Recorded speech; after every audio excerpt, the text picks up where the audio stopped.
Hey everybody, Krabs here with a very quick news reporting about Megaman Maker 1.7. Today we got another announcement and it's about the gimmick from Bouncy stage, the Bouncy Balls. As you can see in the GIF, the Bouncy Balls works like the original ones.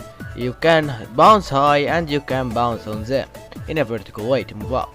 As it also has a very nice representation for momentum, as shown in here in the GIF. This gimmick can really give some serious challenge, and it really fits with bark stages, or fun stages, or even wild stages. And you can finally, for the first time, to legitimately remake Bounceman's stage. Well, you can use your imagination to make things you really want. Also, just to make the video a bit longer, here is my wish list for Megaman Maker 1.7. Now for the enemies that I want the most, first I want Anko, the fish mini-boss from Bubble Man's stage. We sure need more mini-bosses enemies in the game, and that Anko mini-boss would work probably, especially underwater.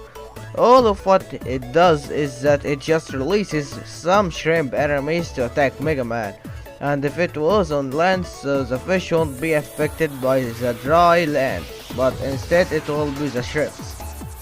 Next is Sniper Armor from either Megaman 2 or Megaman 11. Both actually are quite decent Sniper Shoes enemies. They are much bulkier and hard to deal with. The only difference is that the Sniper Armor Shoe from Megaman 2 only jumps and shoots, and then from Megaman 11 instead of jumping he just walk and shoot. Well, as I said, they are quite decent Sniper Shoe enemies, as they both fit with wild stages pretty well. Next is Pete. Yeah, Pete the bird enemy, not Pete the bird supporter. Actually, this enemy is a bit unrecognizable because it only appeared in one stage in Mega Man 6. But in any way, this enemy is actually a very tricky one. It can be spawned from beneath and then releases to attack Mega Man. The bird can really make some challenges in your levels actually, and it can really fit with sky stages probably. Next is Jeruso P, the P enemy from Mega Man 7. This bee or the hive itself is a pretty cool one, as when you approach that hive, a single bee will try to attack you, and if you attack the hive, so a group of bees will try to attack you too. As good as this idea is, as good as how I like it. Next is Shiroko Machine GTV, also known as the Polar Bear mini-boss. This Polar Bear mini-boss is a very bulky one, as it can really block your way to only fight it. The Polar Bear attacks by charging a slippery snowflake and then slide it towards a player, and it can drop icicle from the sky. Next is Arigog G, the trap enemy, first appeared in Commando Man stage. It can really be placed like a trap as it can constantly releases some bombs from its mouth, and it spit them like crazy. A great enemy that can fit with desert stages or even castle stages. And finally, Arkwildy, the pretty sad enemy from Mega Man 11. This enemy makes some traps on the ground, well, to damage Mega Man, as Arkwildy is pretty slow too. But actually, I want that enemy so much because of how creative and sad it is. Now for the gimmicks that I want the most, I would like to see the clock bundle from Time Man stage.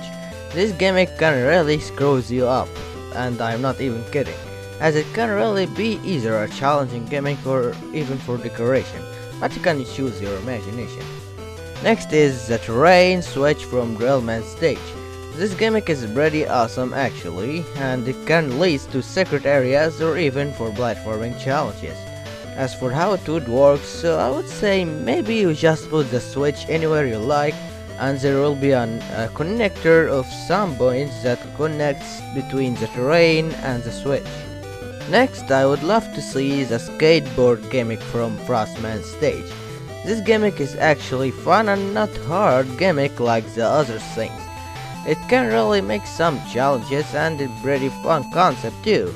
As of how it would work, I would say maybe just put the skateboard and put an ending point to it in another room.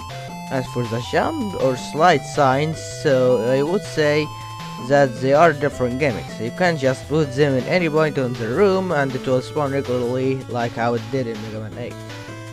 Next, I would like to see the seesaw gimmick from Mega Man 10. This is actually more like the lift gimmick from Mega Man 2, and this time you need to do some platforming with the seesaw to make it move. This is actually a pretty great concept gimmick, as it actually gives a pretty platforming challenges and good concept levels. As for how it would work, I would say it will work like how the normal lifts work.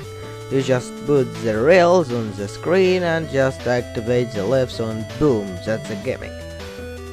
Next and the final gimmicks that I want to see the most are the fuse lasers, electrical floor, and the leg extender and the leg crosser. These lasers first introduced and only introduced in Fusement stage. The electrical floor are easy enough to explain. You put electrical terrain on the ground that does some damage and that's it. But when the fuse lasers walks on them, they start casting electrical lasers, and these lasers can really make some challenges and puzzles. As about the leg extender and the leg crosser, well, they cast electricity whenever the lasers that fuse lasers cast starts touching them. As these gimmicks are really good gimmicks that works probably in electrical stages and wild stages and even maybe nuclear stages too. But overall, they are a pretty great gimmicks.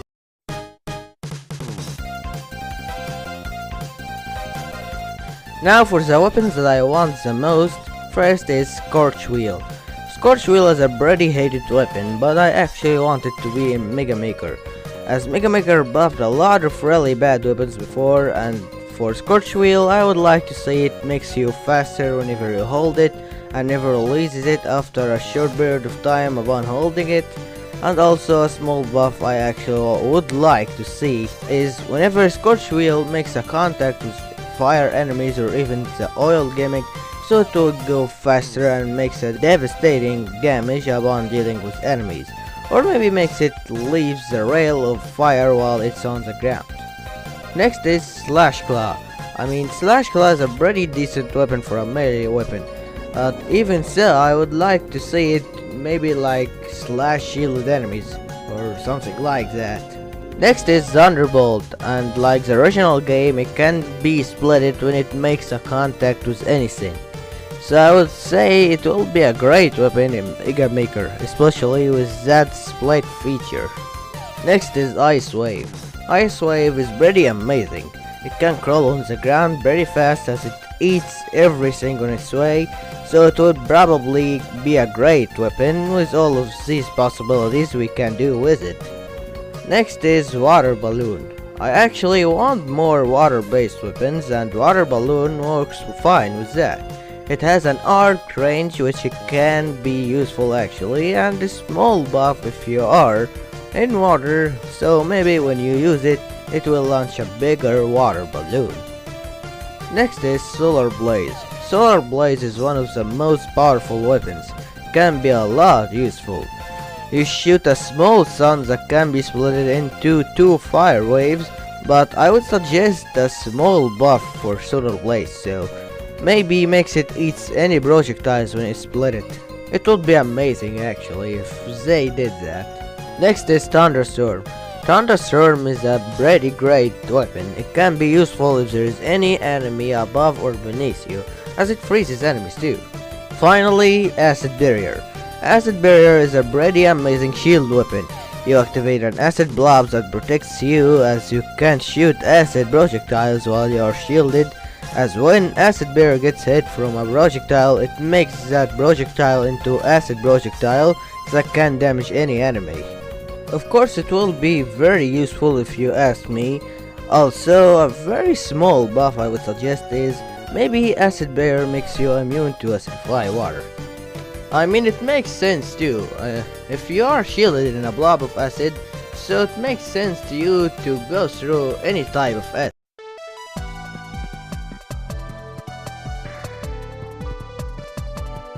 And the final category is the bosses, and the bosses that I want are from Mega Man 7 to 11, because, well, these games doesn't have much bosses in Mega Maker, so why not speculating and suggesting them.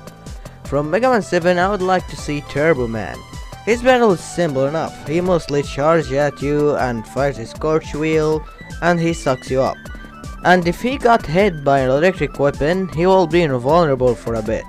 Well, Turbo Man is like a combination of Top Man and Magnet Man, so I don't think he will be much of an issue to add him. As for how he would work on uneven terrain, so, well, he can't, but that doesn't mean that he can't be added. He still can use Scorch Wheel and can suck you up. From Mega Man 8 I would like to see Frost Man. Frost Man is actually pretty much accessible. He can works well with uneven terrain since he can jump. Even if there is any type of terrain, Frost Man can use his Ice Wave to attack the player, so it's not an issue. As for his ice dropping moves, so I think it will work if there is no ceiling on his arena. As for how the ice is gonna fall, so it will be dropped normally but with a telegraph to show where it's gonna drop. The ones that I want from Mega Man 9 is Hornet Man. He works well with uneven terrain, again he can jump, and he hovers up to launch his Hornet Chaser, so I think he is pretty much possible. And the ones that I want from Mega Man 10 was actually gonna be Nitro Man, but since I wanted Turbo Man, and both Turbo Man and Nitro Man are speed themed robot masters, so I would suggest Strike Man instead. Again, he works well with uneven terrain and he can damage you from a distance too. Again, a pretty much possible robot master to add. And finally, the ones that I want the most from Mega Man 11 is Fuse Man. Fuse Man seems hard to add, but if you think about it more, you will realize that he is not. Well, Fuse Man can quickly teleport above the player and he can shoot bolt projectiles at the player. And when he activates his speed gear, he starts just going insanely fast to strike the player down. It's not actually that hard because, well, that's actually similar to Astro Man, and he is already a Mega Maker. And about his Thunder Rail problems, so maybe that would be an optional function. Let's make things clear.